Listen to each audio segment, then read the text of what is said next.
Beraz, hasten alko gira, Martin. Mil esker dinik, beraz, Elizabeth Charriorekin eginen dugu aurkezpentxo hori. Beraz, gure egalitate komisioaren kidea da. Nahi nuke sarritz bezala, pixka bat zerbait Euskaraz hasen bani manaiz, badu sentsu bat, enetzat, biztan dena. Euskarak ez baitu arras tokirik gehiago gure gizartean. Eta zertarako ez duen tokirik, ez ote da nunbait frantsesak ez baitio uzten. Edo frantsesak hartzen baitu osoki lekua. Hor biztan dena Euskarak bizitzeko hartu behar du berriz bere lekua, baina ez da errez frantsesak ez baitio uzten. Oain ariketa hori, hartzen duzue Euskara eta maiten duzue emaztea, hartzen zuen frantsesa eta maiten zuen gizona, eta berdin martxan da. Piskat argi-argia balin bada ere, nahi nuen konparaketa tipi hori egin. Je commencé en basque, d'abord parce que pour moi c'est un petit peu naturel. La deuxième chose, c'est que pour les autres ça va être un petit peu exotique et ça fait toujours bien. Par contre, pour moi ça a vraiment du sens de commencer en Euskara, parce que l'Euskara aujourd'hui, la place qu'on lui laisse dans la société d'Iparralde, c'est pas simple pour l'Euskara. C'est pas simple parce que pour exister, elle est un petit peu obligée de pousser des épaules et de tout faire pour exister. Alors, pour exister, il faudrait qu'elle réussisse à pousser le français, à lui dire de rester un petit peu de côté, mais le français, lui, il ne veut pas laisser sa place. Or maintenant, vous prenez français, vous mettez homme, vous prenez basque, vous mettez femme, et ça marche pareil en fait. C'est assez rigolo, c'est que c'est vraiment une question de place dans la société, de qui laisse la place à qui ne veut pas la laisser, des problèmes de pouvoir, des problèmes de... etc. etc. C'est quand même assez rigolo comme analogie. En tout cas, moi, ça me fait rire. Il me faut très peu de choses pour rigoler. On va, pour présenter la soirée, donc c'est Elisabeth qui est membre de notre commission égalité qui va nous réexpliquer très très vite la soirée. Et puis après, on va l'aborder la soirée. Voilà, donc cette soirée s'organisera en 3 temps. Donc un premier temps où, au cours d'une table ronde, vous allez avoir en fait des invités qui se présenteront. Je ne vais pas prendre plus de temps que cela. Elles se présenteront à vous et vont donc présenter effectivement leurs travaux, leur expérience en matière de parité, d'égalité. Donc ces 2 termes qui sont effectivement au centre de notre soirée, sachant que pour nous, bien sûr, la parité n'est qu'un moyen pour arriver à l'égalité. Ce n'est pas une fin en soi.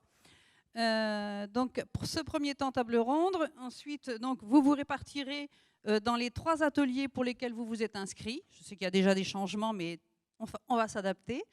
Donc un premier atelier qui va effectivement questionner cette parité, où là nous cherchons en fait à accompagner notre communauté d'agglomération, parce que sur les 158 communes qui la composent, 116 ne sont pas astreintes à cette parité parce qu'elles ont moins de 1000 habitants.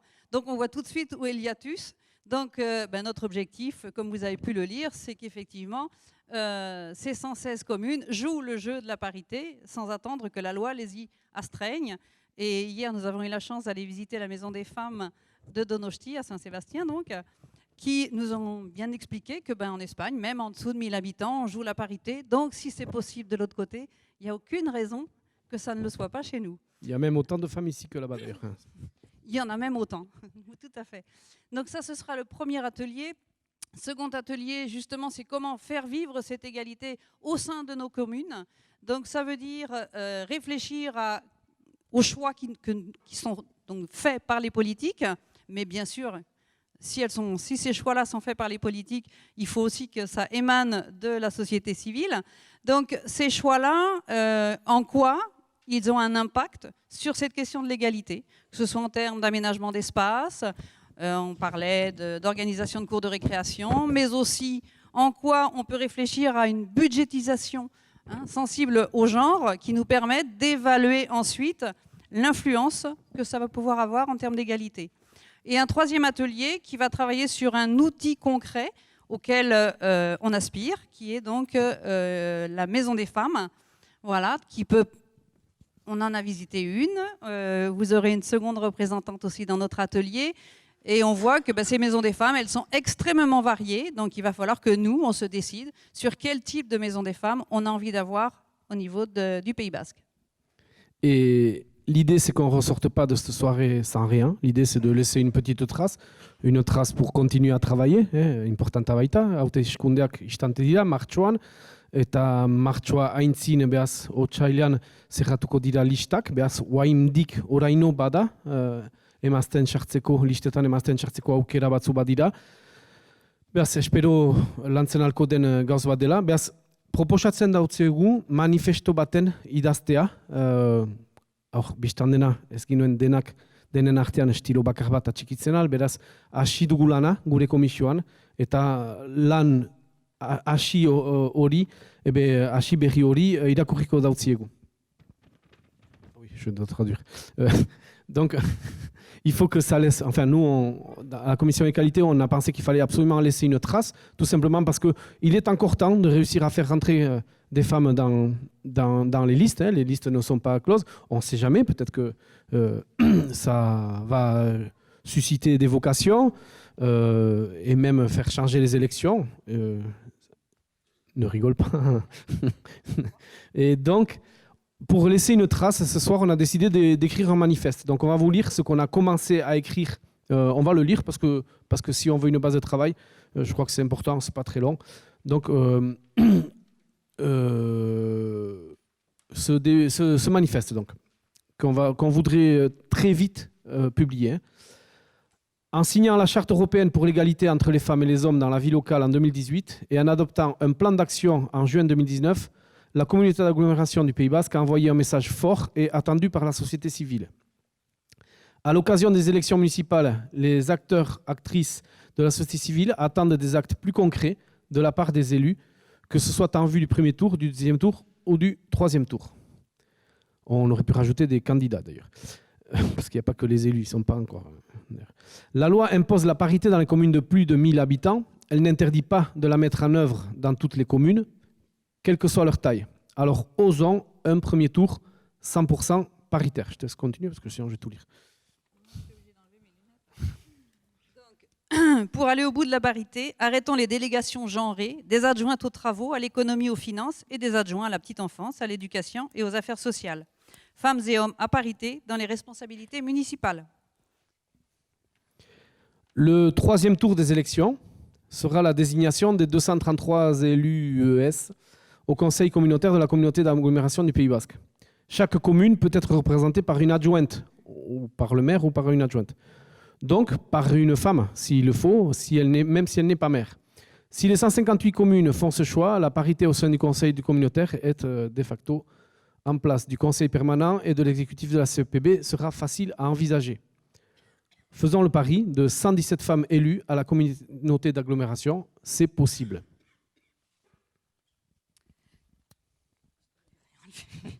Donc, réunis à Bayonne ce 16 janvier, à l'initiative du Conseil de développement du Pays Basque, plus de 100 citoyens et citoyennes, acteurs et actrices de la société civile, invitent les élus du territoire à faire des élections communales et intercommunales une chance pour l'égalité en Pays Basque. Ce début de texte peut être amendé. Vous avez remarqué qu'il y a une petite page vide pour pouvoir y rajouter des choses. N'hésitez pas. On vous demande juste de ne pas mettre 15 jours à le faire parce que nous, on veut le publier le plus vite possible pour une certaine efficacité. Eta bukatzeko,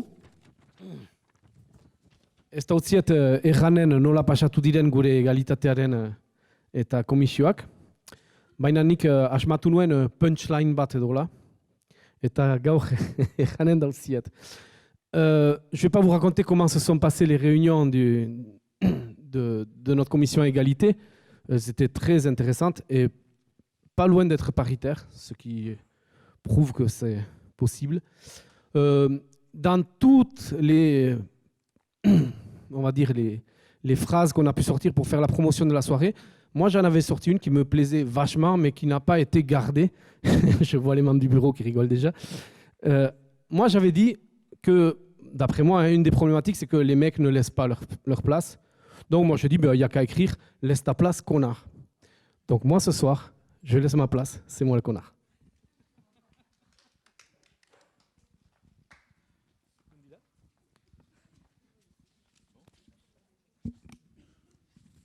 On accueille Emmanuel Lapère qui va animer la table ronde. Oui, Bonsoir à toutes et à tous. Gawon Deneri. Voilà, donc je m'appelle Emmanuelle Lapeyre, je suis journaliste et donc je vais avoir le plaisir de vous accompagner sur cette soirée. Donc une soirée qui tombe très justement et à double titre.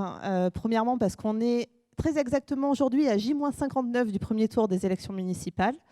On est le 16 janvier, le premier tour est le dimanche 15 mars. Deuxièmement, parce que cette année, 2020, on va célébrer, on dira, le 20e anniversaire de la première loi sur la parité en politique qui a été adoptée le 6 juin 2000. Donc, je vais vous montrer en tout cas avec quelques chiffres que cette dernière a permis de faire un petit peu bouger les lignes. Il faut dire qu'on partait de loin. En 1997, on avait 11% de femmes députées à l'Assemblée nationale. On a 39% aujourd'hui sur la mandature en cours. Au niveau des mandats locaux, ça a évolué aussi. On a aujourd'hui au niveau national 40% de conseillers municipaux, 48% de conseillères municipales, 48% de conseillères régionales et territoriales, 50% des conseillères départementales et 31% de conseillères communautaires.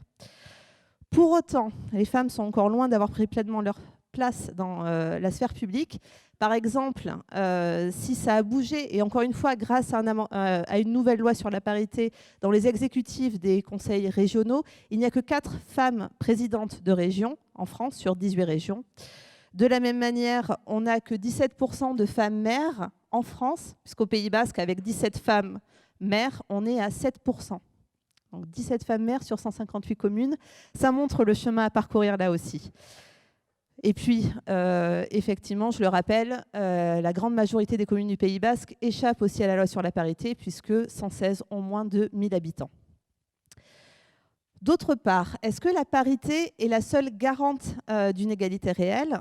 Quels sont finalement les freins, mais aussi les opportunités, les ressorts qui pourraient permettre aux femmes de prendre pleinement leur place, de s'investir pleinement dans la vie politique, en particulier dans la vie politique locale ? Comment traduire l'égalité femmes-hommes concrètement dans les politiques communales ?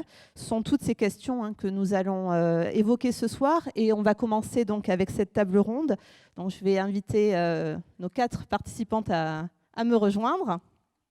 Et je vais pouvoir vous les présenter. Alors, allez-y.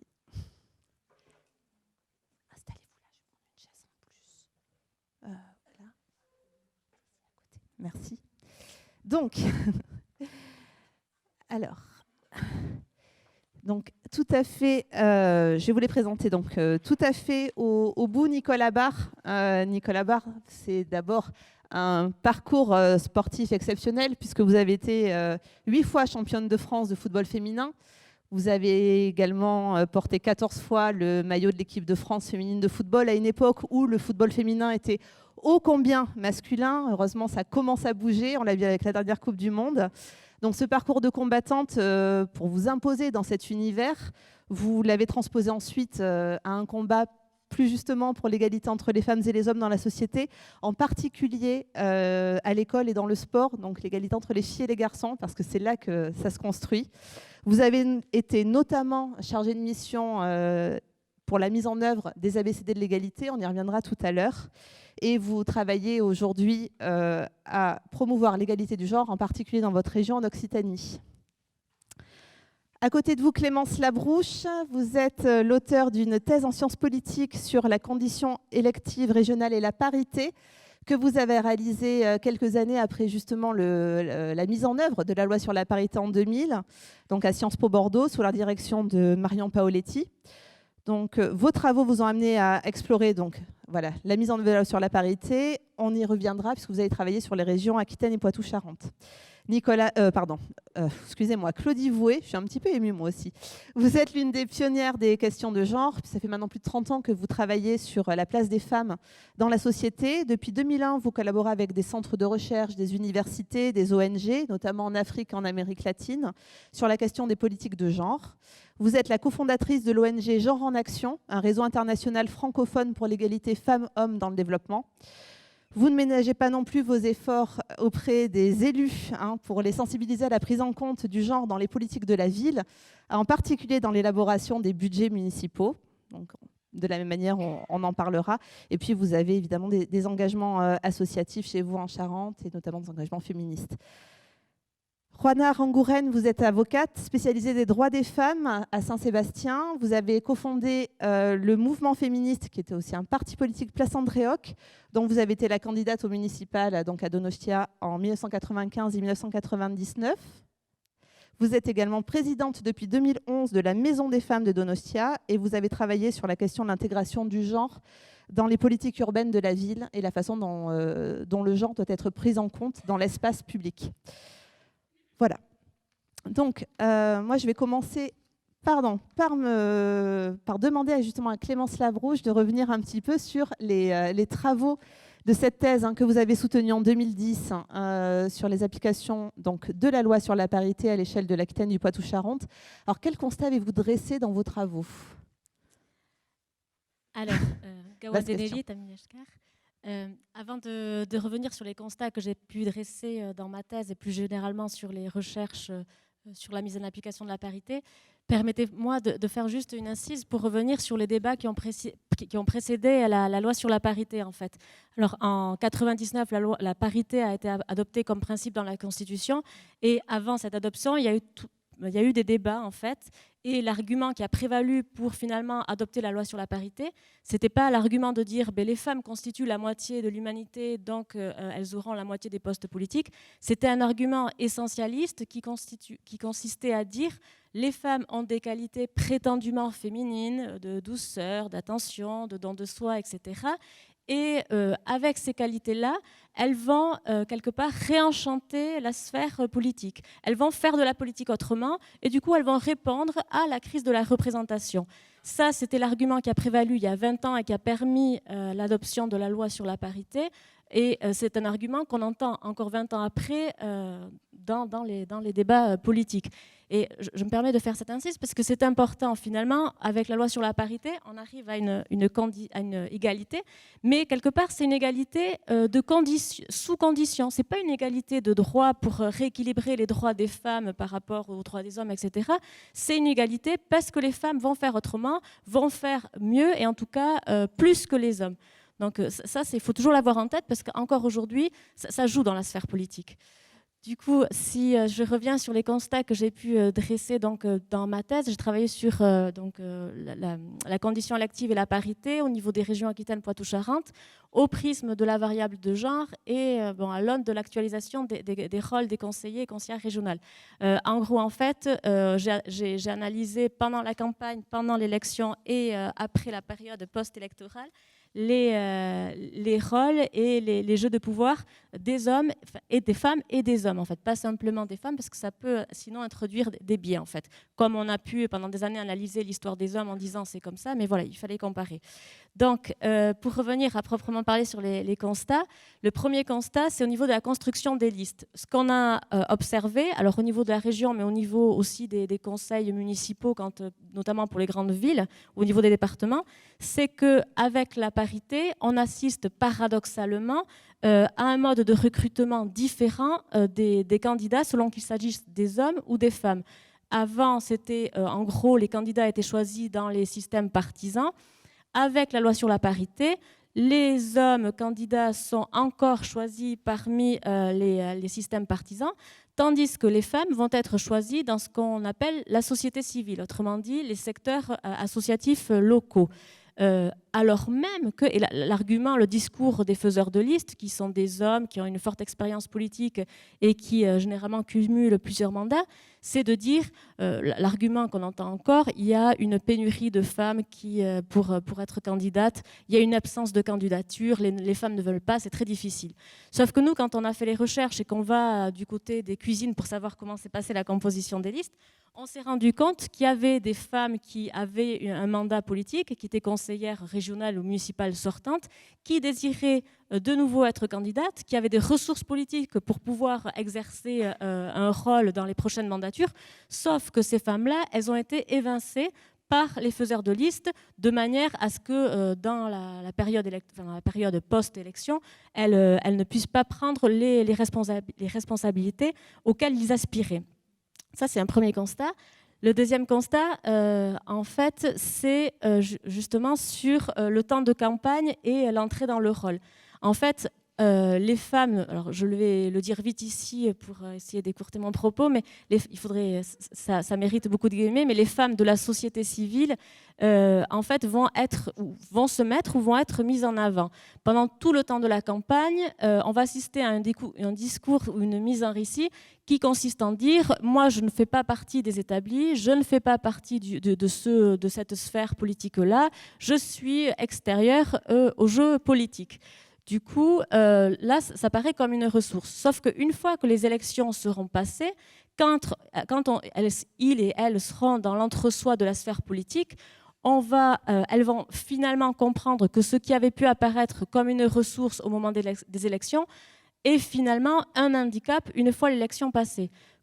Concrètement, elles vont comprendre, ou on va leur faire comprendre si elles n'ont pas compris assez vite, que 1, elles n'ont pas de ressources politiques, 2, si elles sont élues dans les instances politiques, c'est grâce à un mentor ou grâce à des appareils partisans, sous-entendu qu'elles seront redevables, et 3, en fait, finalement, les responsabilités ou même les commissions thématiques qu'on va bien vouloir leur attribuer, c'est parce qu'on aura bien voulu ou pas d'ailleurs. C'est pas un choix qu'elles pourront forcément faire.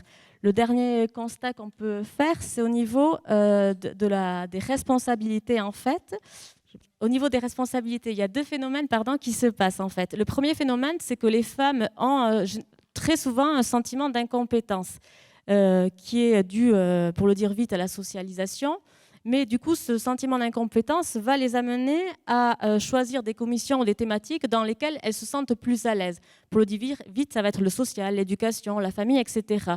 Comme si une compétence ne pouvait pas s'acquérir une fois qu'on était élu. En fait, voilà, on n'est pas obligé d'arriver en étant élu, en ayant déjà une compétence qui soit acquise soit dans la sphère professionnelle, soit dans la sphère associative. On peut apprendre en gros sur le tas une compétence. Les hommes, en général, ne se posent pas cette question. Les femmes, oui. Le deuxième phénomène, c'est que les têtes de liste qui vont donner très majoritairement des responsabilités aux hommes. Et quand ils en donnent aux femmes, soit par choix, soit sous la contrainte paritaire, en fait, ils vont aussi redonner des thématiques, selon les thématiques que j'ai évoquées précédemment.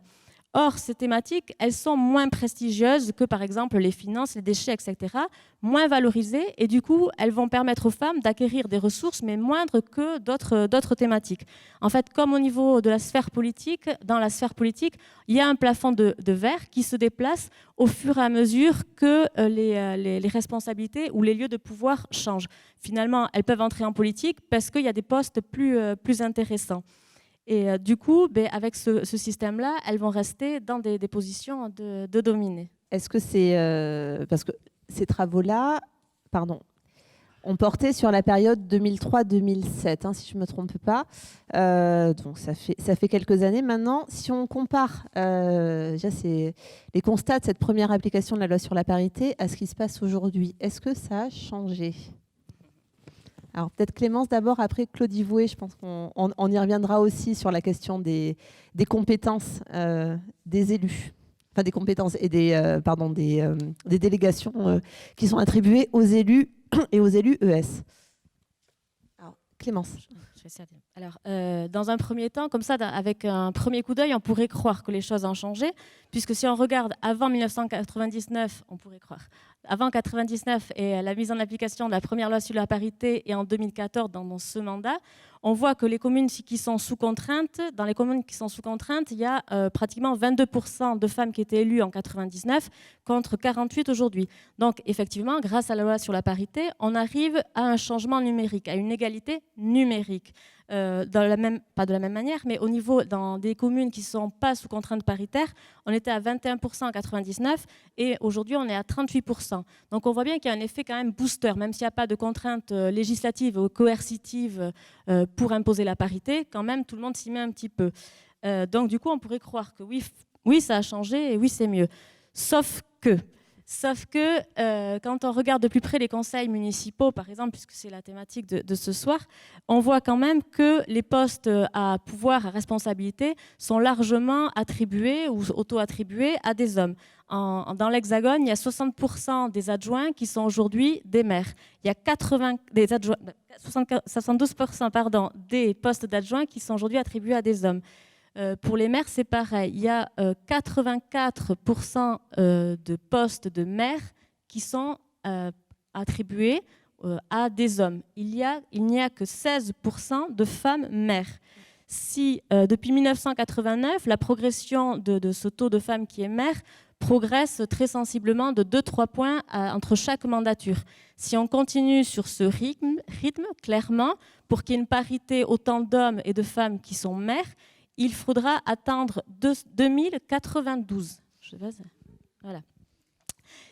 Alors finalement, les femmes rentrent dans les conseils municipaux, mais en même temps, parce qu'il y a un déplacement des enjeux de pouvoir. Les conseils, il y a un transfert de compétences, comme on le sait, des communes aux EPCI. Et les enjeux de pouvoir, maintenant, ils ne sont pas tellement au sein des conseils municipaux, mais au niveau des EPCI. Alors si on prend les chiffres, là aussi, il y a les communes de 1000 habitants et plus, il y a pratiquement 45% de femmes qui siègent au sein des EPCI. Donc on peut se dire que c'est bien, mais là c'est sous contrainte paritaire. Quand on prend les communes de moins de 1000 habitants, il y a 20% de femmes qui siègent dans les EPCI. Si on prend l'agglo Pays Basque, puisqu'on est là aussi pour ça, il y a 24% de femmes qui siègent en gros dans l'EPCI Pays Basque. Ensuite, au niveau des exécutifs des EPCI, c'est la même asymétrie au niveau de la répartition des rôles et notamment des pouvoirs. On voit au niveau hexagonal qu'il y a 81% des vice-présidences qui sont détenues par des hommes, 81%, et 92% des hommes qui sont, enfin des présidents qui sont des présidents hommes. L'agglo Pays Basque ne fait pas, on va dire, exception à la règle, puisque donc le président est un homme, et sur les 15 vice-présidences, il y a seulement 3 vice-présidences qui sont attribuées à des femmes. La même chose pour les conseillers délégués. Sur 9 conseillers délégués, il y a une seule femme. Et on y reviendra peut-être après, mais en fait, les thématiques aussi sont des thématiques traditionnellement dévolues aux femmes, de ce dont j'ai parlé tout à l'heure. Et du coup, il y a des ressources moindres à valoriser dans le cadre de tractations politiques à suivre. Oui, alors justement, Claudie Vaux, vous qui travaillez aussi beaucoup sur les questions de genre, et vous travaillez particulièrement avec des collectivités et des municipalités. Donc on le voit, hein, comme l'a souligné Clémence Labrouche, la loi sur la parité est loin d'avoir tout résolu. On a toujours un problème au-delà de l'égalité numéraire, du partage de compétences. On est encore aujourd'hui clairement dans un déséquilibre. Vous le voyez également sur... Alors oui, effectivement, c'est quelque chose qu'on constate assez largement, surtout dans les plus petites communes, mais pas que, parce que forcément, voilà, quand il y a encore moins de femmes, il y a encore plus de chances qu'elles se retrouvent avec les dossiers qui pèsent pas lourd, budgétairement y compris, parce que je pense que la taille de l'enveloppe est importante aussi dans l'attribution des dossiers, etc. Je voulais juste revenir un petit peu aussi sur... tout à l'heure, vous avez cité, Emmanuel, un certain nombre d'anniversaires. Il y en a un aussi, je crois, qui est important cette année, et ça je le dis parce que, bon, comme je travaille un peu aussi à l'international, c'est l'anniversaire de ce qu'on a appelé la conférence des femmes de Pékin, qui s'est tenue en 1994. Et c'est en 95. Et c'est lors de cette grande conférence mondiale des femmes qu'il y a eu cette démarche qui a été adoptée de la transversalité, de rendre les choses transversales, la question de l'égalité femmes-hommes transversale dans les politiques publiques. Et c'est vrai qu'en France, on a beaucoup tardé à travailler sur ça. C'est vrai qu'on a beaucoup plus mis l'accent sur la question de la parité et qu'on commence assez récemment en fait, à se dire, bon, voilà, au-delà de la parité numérique, hein, du coup, de l'aspect quantitatif que Clémence vient de dénoncer, comment est-ce qu'on fait pour aller plus loin aussi dans le contenu ? Et c'est vrai qu'on a un petit peu mis, outre le côté de l'essentialisation, effectivement, l'essentialisme dont a parlé Clémence, hein, le fait que les femmes allaient apporter davantage de douceur, une autre manière de faire, etc.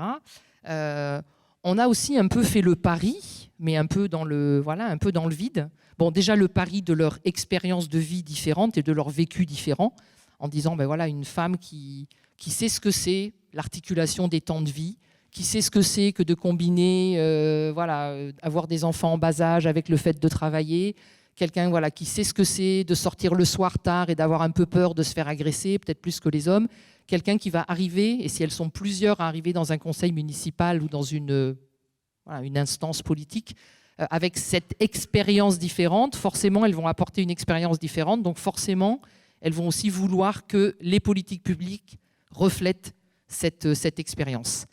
Alors c'est certainement vrai, je pense qu'on le voit quand même dans les instances où il y a plus de femmes, on voit des questions qui émergent, des enjeux qui émergent, qui n'émergent pas. C'est la question de l'entre-soi. Plus on brise l'entre-soi et plus on multiplie les chances de faire émerger des questions nouvelles, des débats nouveaux. Donc dans ce sens, effectivement, le fait d'avoir fait rentrer en nombre des femmes dans des lieux où il y a des choses qui se discutent et des discussions et des décisions qui se prennent, d'avoir des femmes avec cette expérience de vie différente, ça a apporté du différent dans les conversations. Mais on a aussi un petit peu fait le pari que toutes les femmes étaient un peu féministes. Et ça, c'est évidemment une erreur de jugement assez importante, parce que c'est pas parce qu'on fait rentrer des femmes qu'on fait rentrer des féministes. C'est pas non plus parce qu'on fait rentrer des hommes qu'on fait rentrer des grands machos. Il y a aussi cette...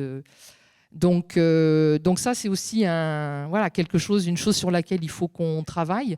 C'est-à-dire qu'on attend tout de suite que dès qu'une femme est dans un endroit, qu'elle défende la cause des femmes. Non, il y en a qui ne le font pas, ou qui le font très mal, ou qui le font d'une perspective ou d'un angle d'approche qui ne serait pas le mien. Sur la petite enfance, par exemple, il faut... je ne sais pas s'il y a il y a une expression qui m'horripile, c'est l'heure des mamans. Moi, j'entends encore des élus et des gens dans les équipes techniques parler de l'heure des mamans. La sortie de l'école, c'est l'heure des mamans.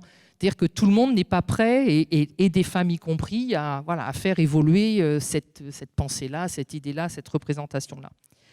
Après, je crois qu'il y a aussi une chose importante, c'est que ça peut aussi faire bouger quand même le fait d'avoir une masse critique. Vous savez, on parle toujours de la mixité, il ne faut jamais oublier que la mixité, c'est défini à 30%. Donc avec 50%, on a déjà plus que de la mixité. Mais c'est aussi le fait de... Et ça, je ne crois pas qu'on l'ait encore forcément observé beaucoup, au-delà du côté la douceur, l'écoute, etc. C'est le fait de faire changer vraiment les fonctionnements. Je vous donne juste un exemple très simple.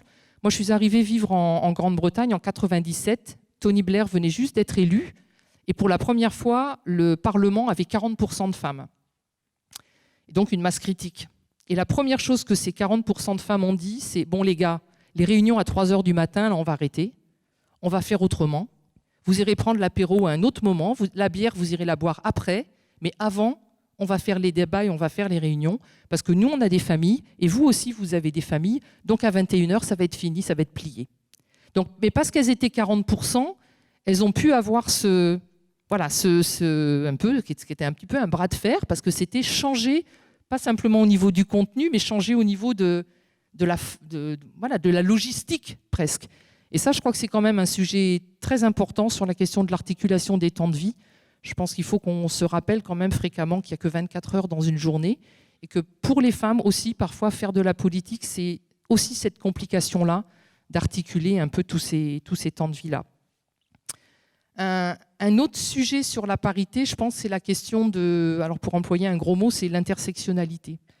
C'est-à-dire qu'avoir 50% de femmes dans un groupe, c'est important, mais il y a aussi la question de savoir quelles femmes, de la même manière, quels hommes. Si on a une assemblée qui est constituée à 50% alors je vais reprendre l'expression des copines, de vieux mâles blancs, ou 50% de vieilles femmes blanches.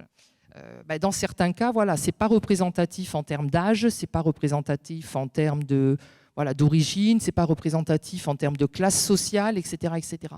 Donc la question de la représentation, je crois, parité, pour moi, elle doit aussi être croisée à la question de la représentativité, Et ça, c'est un autre, c'est un autre combat, c'est un autre sujet, je crois, pour faire évoluer le lien entre les enjeux qui existent sur le terrain, la connaissance qu'on a de ces enjeux et comment on amène ces enjeux-là dans la discussion autour de la table et dans les hémicycles où se prennent les décisions. Donc la parité, oui, quantitative, je crois qu'elle est super importante pour plein de raisons. C'est de la justice sociale, c'est du droit. Les femmes ont tout à fait le droit d'être dans la gouvernance, c'est même une obligation. Mais je pense qu'il y a effectivement tout un tas d'autres discussions à prendre en compte. Et sur la question des budgets, juste un tout petit exemple sur j'en reparlerai peut-être dans l'atelier, on a fait tout un travail très, très citoyen sur les budgets genrés dans la commune de Saint-Louis au Sénégal. Il y a la loi sur la parité au Sénégal, il y a 50% de femmes dans le conseil municipal, elles étaient 7% au moment du débat d'orientation budgétaire, là où se prennent vraiment les décisions sur l'affectation des enveloppes budgétaires. Donc c'est aussi de regarder, même quand il y a 50%, où et à quel moment les femmes et les hommes interviennent dans les commissions techniques, dans les débats d'orientation budgétaire, dans ces grandes discussions. Alors justement, vous qui travaillez, et notamment avec les municipalités, sur la question de l'élaboration de budgets qui prennent en compte l'égalité femmes-hommes et la question du genre, est-ce que vous voyez une différence lorsque, dans les exécutifs municipaux, il y a une présence plus importante de femmes, ou tout simplement quand les délégations sont un peu plus réparties de manière un peu moins stéréotypée? Alors, il y a encore très peu de municipalités en France qui se sont emparées de la question des budgets intégrant l'égalité femmes-hommes. Je parle de la France, il se passe des choses différentes. Il y a quand même plus de 90 pays dans le monde qui se sont emparés de la question des budgets intégrant l'égalité femmes-hommes. Ça a encore un petit peu plus de mal à se décliner au niveau des villes. Pour le moment, c'est beaucoup des initiatives au niveau des gouvernements centraux, surtout. Mais oui, bien sûr, mais pour toutes les raisons qu'on disait à l'instant, c'est-à-dire que quand il y a des femmes qui sont autour de la table de discussion, qui sont dans le débat d'orientation budgétaire, qui ont un lien, et là je reviens sur ce que disait Clémence, qui ont gardé, qui ne se sont pas isolées de la société civile dont elles proviennent très souvent, que ça c'est quand même une grande discussion. C'est ce cordon-là est assez fréquemment... c'est compliqué, quoi. Même quand on vient de la société civile, c'est compliqué parfois de maintenir le lien. Soit que la société civile, effectivement, des femmes peuvent vous dire maintenant que tu es là-bas élu, tu es ailleurs, tu es dans une autre position. Soit que la personne élue elle-même oublie un petit peu d'où elle vient par rapport à cette société civile féministe. Mais quand le lien est maintenu, c'est clair que ça peut vraiment apporter du contenu qui peut vraiment être débattu et être budgétisé, vraiment rentrer dans les lignes budgétaires. Mais je pense que ça ne dépend pas que de ça. Je veux dire, si les gens qui élaborent le budget ne sont pas formés à la question de l'égalité femmes-hommes, qu'ils soient femmes ou hommes, s'il n'y a pas des outils pour faire l'analyse des projets, s'il n'y a pas des critères et que l'égalité femmes-hommes n'est pas un critère sur lequel on base aussi le choix de ce qu'on va financer ou de ce qu'on ne va pas financer, s'il n'y a pas un ou une référente égalité qui veille au grain. Donc je pense que c'est tout un écosystème à mettre en place, qui est à la fois politique, mais aussi organisationnel, méthodologique, etc. Et avoir des femmes, oui, qui connaissent le sujet, et des hommes qui connaissent le sujet, c'est important. Mais encore une fois, la seule présence de femmes, à mon avis, ne va pas suffire. C'est une condition essentielle, mais je pense que ça n'est pas une condition suffisante. Alors, dans les freins qui se posent aujourd'hui aux femmes, en tout cas à l'engagement des femmes en politique, il y en a un sur lequel je voudrais revenir avec vous, c'est celui du sexisme. On a vu, l'actualité a été très riche ces 2 dernières années. Une initiative récente que je vais vous citer, c'est l'association Élus Locales et le mouvement Nous Toutes, qui ont lancé au printemps dernier une enquête nationale auprès des élus sur la question du harcèlement dans les collectivités. Alors, auprès des élus et des collaboratrices. Elles ont reçu plus de 350 témoignages que vous pouvez retrouver sur Internet qui sont édifiants. Et encore, on pourrait dire que ça n'est que la partie émergée de l'iceberg. Donc, est-ce que le monde politique, et ça c'est une question que j'ai posée à Claude Ivoué et puis aussi à Nicolas Barre, est-ce que le monde politique est plus sexiste que le reste de la société ou est-ce qu'il est à son image ? Eh bien, il est pareil dans le sport. On y retrouve les mêmes constats. Les femmes sont rarement présidentes, elles sont rarement responsables des finances. Elles sont plutôt effectivement sur le côté secrétariat, assistance, administration. Donc, c'est le reflet de la société dans laquelle on vit et que l'on retrouve partout où il y a eu historiquement une présence masculine qui était antérieure, voilà, et où les femmes sont obligées d'arriver a posteriori. Et soit on va les chercher pour qu'elles veuillent bien venir contribuer à quelque chose qui sert l'intérêt des hommes, soit elles ont vraiment eu envie de venir. Et là, du coup, parfois, effectivement, elles ne servent pas toujours l'intérêt des femmes parce que nous toutes et tous ici, nous sommes imprégnés, imbibés de stéréotypes qui sont totalement inconscients. Et je commence toujours par dire qu'il n'y a déjà pas de méchants dans notre thématique. Il n'y a pas d'hommes délibérément qui ont envie qu'il y ait des femmes qui soient cantonnées à des rôles et pas de femmes délibérément qui restent en attente comme ça. C'est un constat qui est fait dès le plus jeune âge et ça se construit. Et celles qui arrivent à dépasser ça, ce sont celles qui parfois ont eu soit un environnement familial super positif qui les ont amenées à avoir de l'estime de soi, de la confiance en soi, soit qu'elles ont eu une expérience personnelle qui les a amenées à se jeter à l'eau, à oser, soit aussi parce que elles ont effectivement cumulé les deux et qu'elles ont de l'ambition et que du coup elles n'attendent pas qu'on leur dise tu veux bien venir et si tu viens on te donne ça et puis attention si tu l'obtiens tu nous dois quelque chose. Ça veut dire qu'elles sont venues d'elles-mêmes et qu'elles ont pris leur place. Alors moi je suis très centrée sur le sport et l'éducation. Alors le sport parce que on a toutes et tous un corps qui fait sens, un corps qui fait énergie, un corps qui fait dynamique. Et quelque chose qui fait qu'on prend sa place d'une manière différente si ce petit corps, dès le plus jeune âge, on l'a stimulé, on l'a utilisé. Ce que je regrette, ça fait 20 ans que je le dis, quand je suis intervenue dans de nombreux débats, toujours en amont des municipales. La thématique du sport n'est jamais prise en compte en premier. Alors c'est quelque chose qui vient comme ça à un moment donné et qu'on va mettre effectivement parce qu'il faut qu'il y ait du sport. Ça fait quand même sens dans la vie commune sur le territoire, mais ce n'est pas vraiment quelque chose d'essentiel. Alors que l'utilisation du corps et de l'espace construit de l'estime de soi et de la confiance en soi pour les filles et pour les garçons. Alors que, et je le fais parce que je trouve que c'est tellement parlant et ça me semble être quelque chose qui va passer très vite au niveau de cette assistance, si on regarde la différence de motricité entre une petite fille de 3 ans et un petit garçon de 3 ans, alors que dès le départ, ils ont fait des efforts phénoménaux, l'un et l'autre, pour apprendre à marcher, à courir, et qu'ils ont relevé ce défi-là et qu'ils l'ont gagné, donc ils courent tous, et bien dès l'âge de 3 ans, on se rend compte que les petits garçons vont continuer à courir partout et les petites filles, sans que qui que ce soit leur ait dit, sans qu'il y ait une injonction particulière de la part des parents, parce qu'aucun parent, à mon avis, ne veut ça, les petites filles, petit à petit, alors qu'elles couraient partout, avant l'âge de 3 ans, commencent à se sortir de l'espace, commencent à être dans une sorte d'immobilisme et commencent à partir du coup dans ce qu'est le langagier. Et tout le monde dit « Ah mais les filles, ça parle beaucoup ». Ben oui, pendant qu'on ne court pas, pendant qu'on ne joue pas, pendant qu'on n'escalade pas les murs, les arbres et tout ça, ben on s'assied, on joue et on parle. Pendant ce temps, vous avez des garçons qui sont tout le temps, eux, en train de courir, qui sont là en train de prendre des informations, de les traiter, d'avoir cette énergie. Ils vont à la conquête en permanence.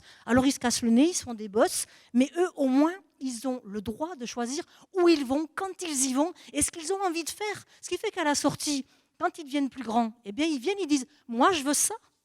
Et on ne va pas les chercher pour leur proposer de faire ça ou ça ou ça. En même temps, ils sont eux aussi baignés dans ces stéréotypes éducationnels. Et c'est pour ça que je me bats tellement sur le sport, parce que d'abord, je suis une sportive, que j'ai expérimenté ça. Vous voyez, je sens que ça porte atteinte à mes camarades d'intervention ce soir, mais moi, je me suis levée. Moi, je me suis levée, je prends ce micro, je viens vers vous, je vous regarde et vous sentez mon énergie, vous sentez mon dynamisme.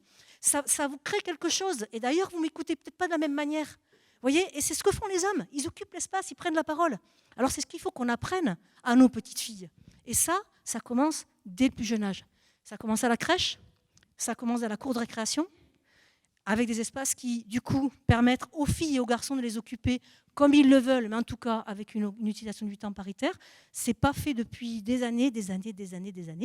L'espace est occupé majoritairement par des jeux de course par les garçons, par le football, souvent, mais pas que. Et les petites filles sont toujours cantonnées à la périphérie. Je vous recommande une vidéo de Éléonore sur Internet. C'est une petite fille qui est filmée 10 minutes non-stop. On lui pose la question comment ça se passe la cour de récréation. Cette petite fille, qui est une petite fille donc bien élevée, sage, extrêmement bien dans nos stéréotypes de filles, parle très gentiment au début, elle est là, tranquille, alors c'est comme ça, elle fait des croix, elle fait des ronds, et puis d'un seul coup, au bout de quelques minutes, elle en a marre. Elle se met en colère. Génial! C'est ça qu'il faudrait qu'on arrive à faire à un moment donné, c'est de dire, non mais quelque part c'est pas juste, on le constate, et moi je dis que c'est pas juste et que je veux autre chose.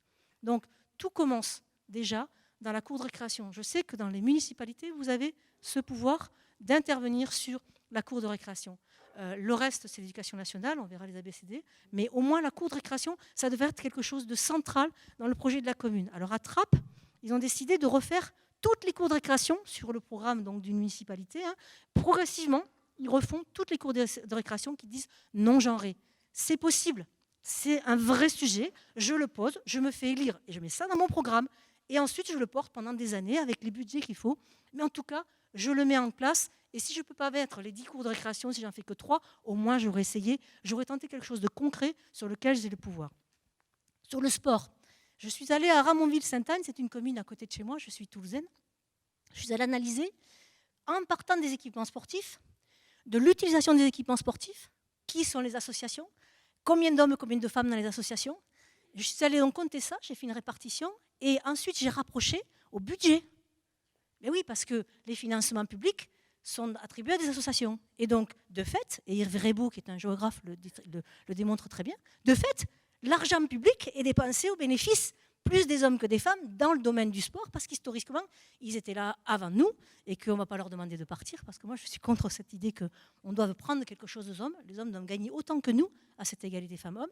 Mais en tout cas, ça vaut le coup de faire le constat, partir des chiffres, partir des analyses, et ensuite de dire, ben voilà, la prochaine association que je vais accueillir sur mon territoire, je vais l'afficher comme un acte politique. Je dis, ben, j'avais une association d'hommes, une association de femmes, eh bien, je veux féminiser l'usage de mes équipements sportifs qui sont très saturés, je vais favoriser une association de femmes, et derrière, eh bien, du coup, il y aura de l'argent public qui ira à financer une activité féminine. Voilà, il y a des choses très simples et très concrètes à faire qui sont des actes politiques forts et qu'on marque dans un programme et qu'on peut justifier facilement quand on est face à ses administrés en disant oui, j'ai choisi cette association et je vous explique pourquoi, c'était dans mon programme. Donc il n'y a pas de capacité à être agressé ou accusé de quoi que ce soit, si tant est qu'on l'ait dit à l'avance et qu'on ait démontré à l'avance que c'était une trajectoire et une volonté politique. Ensuite, les ABCD, j'en terminerai là-dessus. Eh bien, les ABCD, là, du coup, c'est à l'éducation nationale. Là, on avait 10 académies, 600 classes. On partait de la formation des enseignants. Je reviens au début de mon intervention où je disais que nous toutes, peut-être moins ici quand même, on est quand même tous et toutes dans les stéréotypes et qu'on en est tellement inconscient qu'on les véhicule et qu'on les reproduit. Et que donc, il faut partir de ce constat et essayer de tous et toutes s'observer, s'interroger, se remettre en question sur « et moi dans tout ça ? Et moi, qu'est-ce que je véhicule ? Et moi, qu'est-ce que je transfère ? Qu'est-ce que je transmets ?» Et si je passais quelques heures avec vous, je suis sûre que vous seriez piégés, d'une manière ou d'une autre, sur un commentaire, sur une situation. Je dirais, et voilà, tu vois, tu viens de dire ça. Et ah mince, mais oui, pourquoi j'ai dit ça? Mais parce que c'est dedans. C'est dedans. Et donc, si on veut arrêter et être plus rapide que 2092, il faut aussi penser à tout ça. Et je rejoins ce que tu disais sur la formation des femmes et des hommes, sur ce que c'est que l'égalité femmes-hommes, c'est de dire déjà, interrogez-vous toutes et tous dans les fonctions que vous occupez, à titre personnel, mais interrogez-vous toutes et tous sur en quoi moi je suis responsable aussi, de par mon histoire, mon éducation, mon vécu, de cette reproduction qui fait que 2092, c'est presque optimiste, quoi. Ça fait 4 millénaires qu'on attend. 4 millénaires que ça dure, cette affaire. Et donc, il y a l'enjeu des prochaines municipales, il y a moyen de faire quelque chose. Et sur les ABCD, donc 10 académies, 600 classes, c'était la formation des enseignants. Voilà, avec des outils très très simples. Et je vais vous donner quelques exemples. Deux exemples. On a eu un enseignant qui avait utilisé une histoire familiale dans sa région. Voilà, et donc sa saga historique de ses familles lui permettait de retracer l'histoire de sa région. Je trouve ça super intéressant. Quand il est venu en formation avec nous, on lui a bien dit que de toute façon, ces outils, il fallait les garder. D'accord ? L'idée, c'est pas de dire cet outil, il n'est pas bon, il est stéréotypé, je l'écarte. Non, l'enseignant est en confort pédagogique. Avec cet outil, il passe son programme. Il est à l'aise avec ça. Et donc, il a toute une capacité à libérer de l'attention pour les élèves. Donc, il faut qu'il garde son outil. mais qu'il ait constaté que son outil était porteur d'images sexistes ou de propos qui pourraient accentuer tel ou tel stéréotype. Une fois que je l'ai détecté, je fais mon travail pédagogique, je suis enseignant, je passe mon savoir parce qu'on me le demande, et j'ajoute quelques minutes sur « Vous avez vu les enfants ?» Alors en l'occurrence, sur cet outil-là, à une époque, les filles n'allaient pas à l'école. Voilà, historiquement parlant. Il a juste relevé ça, il dit « Mais j'avais jamais remarqué qu'il y avait ça dans cette histoire. » Il a proposé aux enfants, il dit « Mais au fait, les enfants, qu'est-ce que vous pensez Les filles, elles n'allaient pas à l'école. » Donc des enfants de 6 ans, 7 ans. Et donc du coup, les enfants se parlent, ils discutent entre eux. Et il y a un inspecteur général d'éducation nationale qui m'a dit Madame, mais quels sont vos indicateurs de réussite ? Je lui ai dit, mais monsieur, sur cette situation-là, les enfants, ils ont discuté entre eux. À la fin, vous savez ce qu'ils ont dit ? Ils ont dit, c'est pas juste. Vous voulez que je vous mette une équation, une racine carrée Voilà, ils ont dit, c'est pas juste. Et ils ont compris qu'il y avait quelque chose qui n'était pas normal. Voilà, c'est des choses simples. Et un deuxième exemple. Une enseignante qui nous demande d'aller dans sa classe parce que pour elle, elle distribue la parole de façon équitable. Donc elle est formée à ça, elle est consciente. Donc elle dit, je distribue la parole à un garçon, à une fille. Elle le fait vraiment très, très attentivement. Et à la fin de son intervention, de sa classe, elle vient me voir. Et elle me dit, je lui dis, écoutez, je suis désolée, mais votre espace sonore est masculin. Et là, elle est scotchée, quoi. Elle ne comprend pas. Elle dit, pourtant, je fais attention. Je pars parce que j'étais attendue dans une autre classe. Et je reviens l'après-midi, vous voulez que je leur parle de foot, les petits ? Et je rentre dans cette classe, ça prouve l'intelligence du monde de l'éducation et des enseignants. Elle avait créé d'elle-même un outil. Elle avait fait 2 colonnes comme ça, garçon-fille. Et elle avait dit à ses élèves, bon, ils travaillaient, hein, chaque fois que vous allez prendre la parole sans que je vous ai autorisé, vous vous levez, vous mettez votre prénom, et si vous recommencez, vous mettez un bâton. Quand je rentre dans la salle, il est 15h30, il y a 7 garçons et 3 filles. Alors vous allez me dire, Nicole est en train de faire un discours, là, un débat, c'est pas beaucoup. Les 3 filles, elles ont été prises donc en flagrant délit de prise de parole intempestive. Oh là là, elles sont courageuses, j'aurais bien aimé les connaître d'ailleurs. Elles ne sont jamais revenues, il n'y a pas de bâton. Une fille qui se fait prendre, qui n'a pas respecté la règle, whoop, hop, hop, hop, elle se remet vite à sa place, elle reprend son rang, c'est-à-dire qu'elle se tait. Le garçon, 32 bâtons. 32 bâtons. Pendant tout ce temps, l'enseignante qui, elle, distribue précautionneusement sa parole, elle ne se rend pas compte que son attention est captée par des élèves qui, eux, osent répondre même quand ils n'ont pas la bonne réponse. À une fille, elle va réfléchir 15 fois avant de dire qu'elle a la bonne réponse. Et c'est pour ça que je fais le lien entre le sport et l'éducation et le corps. Si on n'oublie pas de travailler sur le corps tout petit, et si on n'oublie pas de pas faire en sorte que les filles elles aillent au coin, si on leur laisse prendre tout cet espace, prendre cette énergie, avoir cette détermination et cette envie, eh bien je pense qu'on peut gagner beaucoup de temps avant 2092. Et je pense que ça se met en place au niveau de la commune. Oui, il y a les outils au niveau de la commune. Comment justement, au-delà des...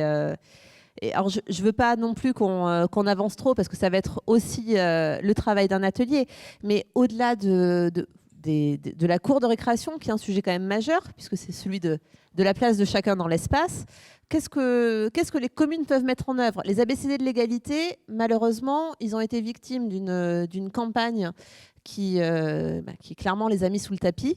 Mais qu'est-ce que les communes peuvent, elles mettre en œuvre au-delà de l'éducation nationale dans les écoles primaires, hein, c'est maternelle et élémentaire? Déjà, toutes les cours de récréation, et on peut les observer, les analyser. Il y a des personnes qui sont extrêmement compétentes. Je ne sais pas si toi, tu peux intervenir sur cet espace-là, mais il y a Edith Marvejoul qui est à Bordeaux, qui fait un travail de dingue là-dessus. Voilà, il y a moyen d'avoir une vraie réflexion, une vraie analyse. Alors, ça demande, analyse, réflexion, 2, budget, hein, parce que ça demande parfois des investissements, mais c'est un vrai choix. Ensuite, sur le côté budget communal, mais là, tu le disais très, très bien, c'est-à-dire qu'on doit pouvoir analyser toutes les politiques mises en œuvre sur le territoire en y mettant ce regard genré. Est-ce que ça dessert les hommes ? Parce que parfois, il y a peut-être des budgets qui desservent des hommes, parce qu'historiquement, c'est les femmes qui en bénéficient le plus. Et voilà, et de prendre le temps quand même de se poser cette question quand on prend une décision, un programme, et quand on regarde les budgets qui y sont affectés. Moi, j'avais un rêve, je l'ai formulé à une élue aujourd'hui de la plus grande ville de France. Voilà, je l'ai rencontrée il y a très longtemps. J'avais un rêve, je lui ai dit, mais quand est-ce qu'on aura un jour un lieu, un maire ou une mairesse, qui aura l'envie de construire un programme politique à l'échelle de son territoire en partant de l'égalité femmes-hommes. Voilà, en partant de ça, et ensuite en déclinant l'ensemble des politiques publiques, parce que ça traverse tous les éléments, puisque les hommes et les femmes vivent au même endroit. à égalité, si a priori mathématiquement parlant. Et donc, si déjà on prend l'option de vérifier que chacun des programmes, on a réalisé qu'il fallait regarder, on a compté, et qu'on est capable de justifier les décisions que l'on prend avec cette analyse-là au préalable, on aura déjà fait un très très grand pas. La plupart du temps, et c'est le travail certainement que tu fais sur les personnes que tu côtoies, on ne se rend pas compte, on ne le fait pas, parce qu'on ne sait pas. C'est ce que je voulais vous demander, Claudie, vous qui travaillez beaucoup sur ces questions de construction budgétaire. Je ne sais pas si on peut avoir des exemples justement de répartition budgétaire ou de choix budgétaires qui inconsciemment viennent reproduire ou accentuer une discrimination envers les femmes, ou en tout cas un déséquilibre entre la place des femmes et des hommes dans l'espace public. Alors, je dis un tout petit peu pour ne pas empiéter trop sur l'atelier, ou juste quelques... Pour que tout le monde puisse en profiter, puisqu'après on va être effectivement séparés en atelier. Le cas du sport, c'est un archi grand classique. Hein, ça, c'est clair que la question de la culture aussi, elle n'est pas inintéressante. Par exemple, à Angoulême, il y a une salle de musique actuelle. Ça s'est fait pas tellement parce que les associations féministes ont poussé, mais parce qu'il y a eu un mouvement quand même un peu globalement sur la place des femmes dans l'art et la culture. Mais on voyait pratiquement pas de filles sur scène. Pendant très longtemps, on n'avait que des groupes d'hommes qui passaient sur cette scène. Quand il y avait des tremplins ou des choses comme ça, où il y a des créneaux, par exemple, de réservation de la salle pour que des groupes de jeunes puissent venir faire leurs premiers enregistrements, etc. C'était pratiquement réservé tout le temps que par des groupes de musique de garçons. Donc là, effectivement, si on fait une analyse genrée de cette dépense-là, on peut dire, alors après, oui, les gens peuvent dire, oui, mais il y a quand même des filles qui viennent écouter les groupes. Oui, il y a aussi des filles qui vont regarder le foot, mais c'est pas la même chose que d'être sur le terrain avec le ballon. Donc c'est la même chose pour la culture. Après, c'est des tas de choses qui peuvent arriver aussi, qui peuvent se mettre en place dans les budgets qui servent à l'aménagement. Ça peut être de penser à comment, si on refait de la voirie, des choses très pratico-pratiques, c'est penser à comment on fait les trottoirs, penser à l'accessibilité, parce qu'il y a plus de femmes encore qui se promènent avec des poussettes que d'hommes qui se promènent avec des poussettes. Donc penser à l'accessibilité, ça semble tout bête, mais c'est pas sans importance. Les budgets genre, c'est aussi... on a eu cette réflexion à Angoulême après une étude sur femmes et déplacement, où on a constaté, c'est aussi le constat qu'ont fait d'autres chercheurs dans d'autres villes, que quand il y a des panneaux publicitaires, vous savez, le plus gros payeur, c'est Deco. Et Deco, il affiche beaucoup des soutiens-gorge. Je ne sais plus comment s'appelle la marque. Lambad ? Non, c'est comment ? Obad. Et donc, là où il y a des arrêts de bus avec des grandes affiches publicitaires qui représentent des culottes ou des soutiens-gorge, on a remarqué que les filles avaient plus de chances de se faire agresser verbalement, parce que c'est des sujets de comparaison entre celle qui est sur l'affiche. Je vous passe le détail. Donc ça, c'est des choses d'un point de vue budgétaire, d'un autre ordre, mais c'est de dire, parce qu'un budget municipal, c'est des dépenses, mais ce sont aussi des recettes. Donc la publicité, c'est une recette importante pour les communes. Donc est-ce qu'en tant que municipalité, quitte à perdre peut-être un peu de recettes publicitaires, est-ce que dans mon règlement publicitaire, je vais réfléchir à ne pas accorder de marché ou à mettre une clause, et là on touche à la question de la commande publique, qui est un aspect important aussi des budgets. Est-ce que on peut mettre une clause pour dire on ne va pas accepter de publicité qui soit ouvertement sexiste et où on va faire très attention à où on dispose les publicités, quitte peut-être à avoir un petit peu moins de revenus pour la commune. Donc ça, c'est un autre... La budgétisation, c'est aussi par exemple la tarification. Si on sait par exemple que dans les déplacements, les femmes se déplacent rarement seules, en tout cas quand elles vont au travail, oui, mais celles qui ne vont pas au travail se déplacent rarement seules. Et donc, quand on a une tarification pour du transport public, est-ce qu'on a des tarifs familiaux ou bien parce que les femmes nous disaient, parfois je dois choisir d'y aller ou de ne pas y aller, parce que je pourrais me payer mon billet, et là je parle surtout de femmes dans les quartiers populaires, mais si je dois payer et mon billet et celui de mes 2 enfants ou de mes 3 enfants, eh bien je n'y vais pas. Donc c'est aussi ça, le budget genré, c'est pas uniquement regarder comment on dépense l'argent, il y a plein d'aspects de comment on dépense l'argent qu'on peut étudier, mais c'est aussi comment est-ce qu'on conçoit la commande publique, comment est-ce qu'on travaille les questions de tarification en réfléchissant à l'impact que nos choix vont avoir, pas simplement sur le budget de la commune, mais aussi sur le budget des ménages. C'est un peu aussi cette jonction qu'on doit faire entre le budget de la dépense publique, mais aussi le budget des ménages. Et le budget des ménages, il est aussi très, très, très sensible à la question du genre. Alors, Nicole, vous voulez rajouter quelque chose? Oui, en fait, j'ai oublié le périscolaire. Oui. Tout le périscolaire, c'est du ressort des communes. Il y a énormément de choses à faire sur le périscolaire. Il faut bien observer tout ce qui s'y passe. On a fait des constats. Le plus souvent, c'est que tout ce qui est centre de loisirs et autres, majoritairement, les filles, alors a fortiori dans les quartiers populaires, elles n'y vont pas parce qu'elles sont coincées à la maison et qu'elles ont déjà des responsabilités au sein de la famille. Donc, analyser aussi la fréquentation de ces lieux-là parce que c'est beaucoup d'argent public. Et encore une fois, ça rejoint la culture. On n'y retrouve pas les femmes. Et puis, dernier exemple que j'ai constaté dans la salle, mais on en parlera peut-être dans mon atelier, la communication dans les stéréotypes. Et j'avais une question pour Clémence, parce qu'après, elle va me quitter et elle va aller ailleurs. Et j'avais une question pour Clémence. Moi, je serais intéressée par la statistique des femmes qui étaient dans cette première phase d'élus. Combien sont encore élus aujourd'hui? Combien ont abandonné? Est-ce qu'on sait ça?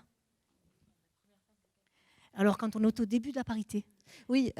Tu vois, au début de la parité, et on a donc 20 ans de recul, combien ont été élus et combien dégoûtés peut-être par tout ce que tu nous as raconté, on dit oh, c'est bon, moi j'ai autre chose à faire de ma vie et je vais ailleurs. Tu le sais ça? Non, peut-être pas. Je sais pas. Après, les femmes abandonnent, juste un mot pour dire que les femmes, effectivement, abandonnent beaucoup plus vite leur mandat électif. Soit parce qu'elles ont... soit parce qu'elles ont des freins dans la sphère domestique, soit effectivement... Pardon. Donc, je disais que je n'avais pas les chiffres, mais que ce qui est sûr, c'est que les femmes abandonnent beaucoup plus facilement, ou plus vite, en tout cas, pas facilement, mais leur mandat électif, soit parce qu'elles n'arrivent pas forcément, peut-être qu'on va en parler par ailleurs, je ne sais pas, tout ce qui est frein, etc. Il y a des freins, en fait, à l'engagement des femmes en politique.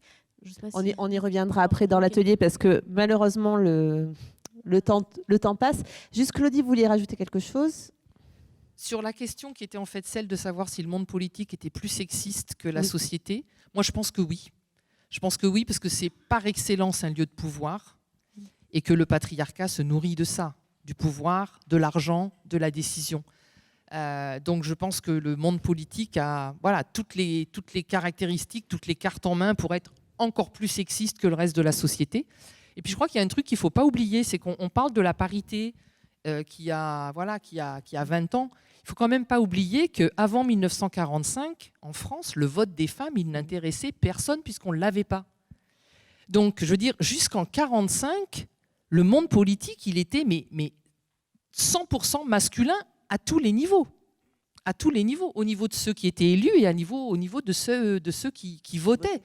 Donc, moi, j'entends souvent mes copines en Afrique de l'Ouest me dire, de toute façon, nous sommes du bétail électoral. C'est-à-dire que les élus, tout le reste de l'année, ils nous oublient. Pour le 8 mars, ils nous mettent un pagne. Voilà. Et puis, ils viennent nous chercher et ils nous payent des pots au moment des élections parce qu'ils ont compris que maintenant, on peut voter.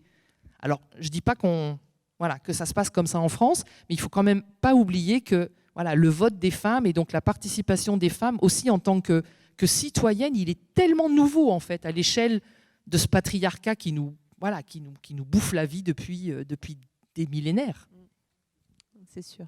Alors, je vais justement me tourner vers Roanna Rangouren. Alors, sur un sujet, pas celui-là, mais celui qu'on avait évoqué juste un petit peu avant, c'est sur cette question des femmes dans l'espace public. Parce que ça a été, je crois, à l'origine de la création du mouvement Place Andréoc à Saint-Sébastien, si je ne me trompe pas.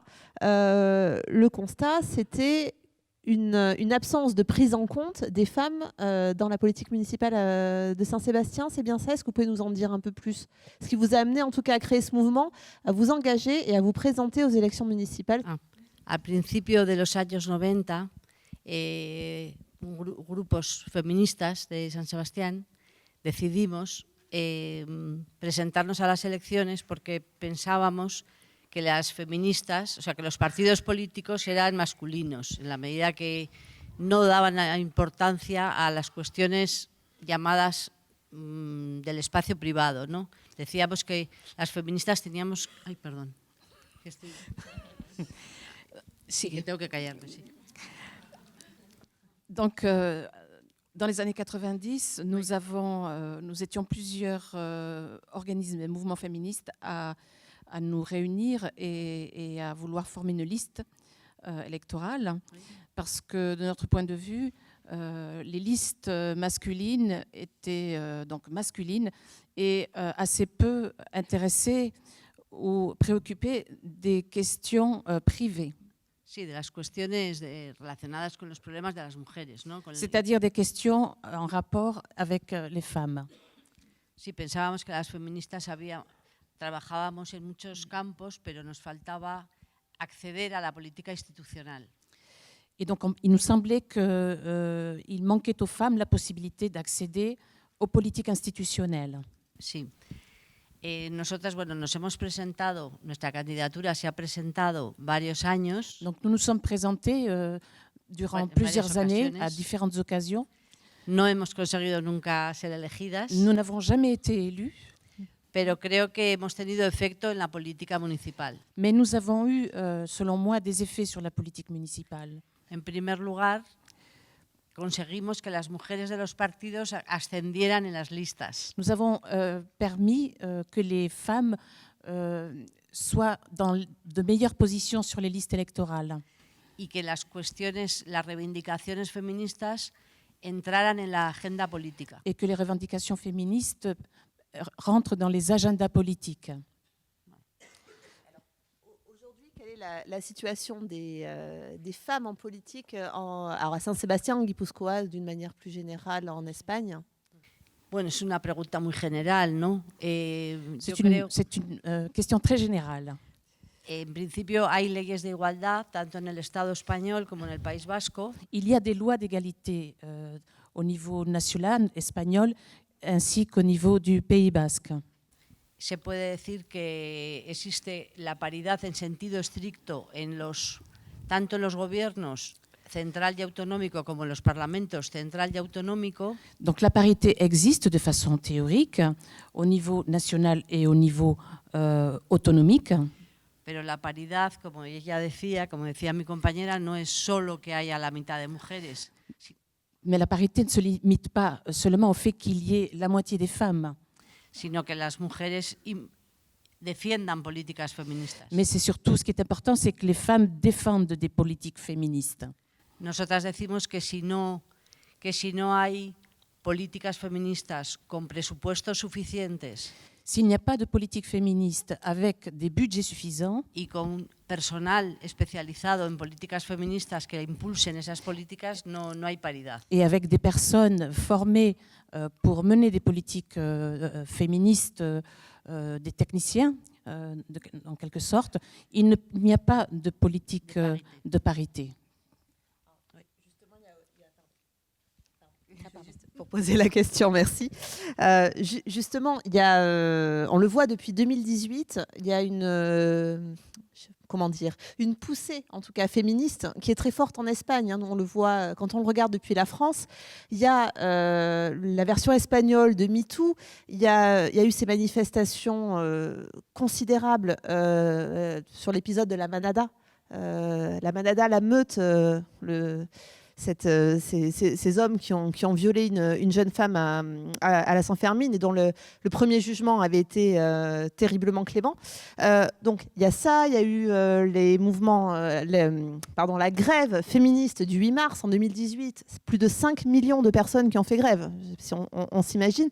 2019, très fort également. Donc comment vous expliquez la puissance pourquoi finalement, d'où vient aussi la puissance de ce mouvement féministe? Et puis, En lien avec cette question, il y a aussi une autre manifestation que l'on voit en Espagne, c'est la montée de Vox, le parti d'extrême droite, qui a quand même la particularité de se présenter comme ouvertement antiféministe, et dont quand même l'un des axes idéologiques est de renvoyer les femmes dans la cuisine, d'une certaine manière. Je crois que je ne caricature même pas. Alors, comment vous expliquez en fait tout ça? Bueno, en primer lugar, las huelgas feministas del 18 y del 19 han sido muy importantes. Les grèves féministes du 18 et du 19 ont été très importantes. 18 et 19 No. 2018 et 2019 sí, sí, sí. ont été très importantes. Pardon. Porque, bueno, yo creo que nosotras, el movimiento feminista en el Estado español forma parte de la llamada cuarta ola del feminismo, que es internacional. Parce que ce féminisme fait partie de la 4e vague féministe, qui est une vague internationale. Sí. No sé cuáles son las causas, pero yo creo que desde la dictadura, desde la lucha contra la dictadura, igual hemos aprendido a luchar por nuestras reivindicaciones C'est también, peut-être ¿no? quelque chose qui, depuis la lutte contre la dictature, nous conduit à lutter et à nous mobiliser.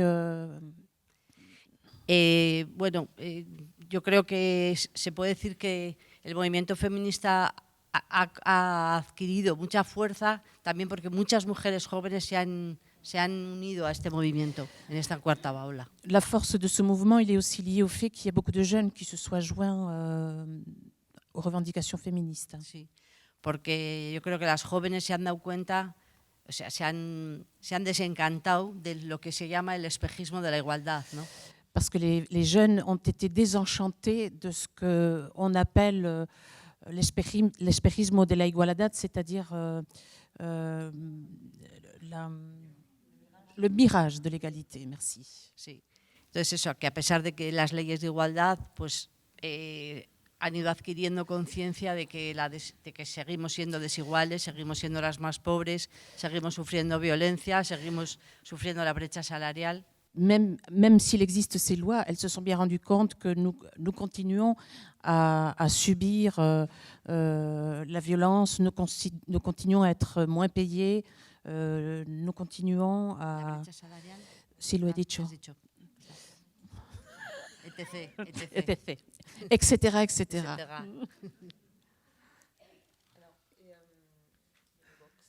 De Vox. Exactamente. Yo creo que cuando el movimiento feminista cobra fuerza, siempre hay en la historia hay reacciones importantes, ¿no? Donc finalement, je crois que le mouvement Fox, enfin ces réactions par rapport au mouvement féministe sont quelque part un effet de boomerang par rapport à la force qu'a pu avoir les mouvements féministes ces dernières années. El movimiento feminista yo creo que por lo menos en el Estado español tiene un carácter anticapitalista también. Et le mouvement féministe a aussi un caractère anticapitaliste. Y entonces la extrema derecha reacciona también. Et donc contra l'extrême droite réagit también, forcément. También.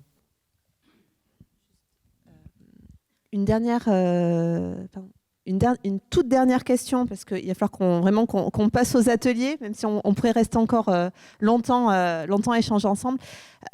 Vous avez créé donc à Donostia la Maison des femmes. Est-ce que vous pouvez nous présenter ces objectifs, ces missions, comment ça fonctionne? Alors, dans les grandes lignes, parce qu'on y reviendra dans l'atelier, mais au moins pour que tout le monde puisse déjà avoir cette information. Hace 10 años que pusimos en marcha la Casa de las Mujeres de Donostia. Donc ça fait 10 ans que nous avons mis en place la Maison des Femmes à Donostia. Es una casa cogestionada entre el Ayuntamiento de Donosti y el movimiento feminista. C'est un lieu co-géré entre les mouvements féministes et la mairie de Saint-Sébastien. Y funciona. Esta fórmula que hemos elegido Cette funciona formule bien. fonctionne assez bien. Somos 1500 socias. Nous sommes 1500 membres. Y bueno, hemos conseguido que la casa sea un espacio de encuentro. Et nous avons réussi à ce que ce lieu devienne un lieu de rencontre. Que llamamos también un espacio seguro para las mujeres.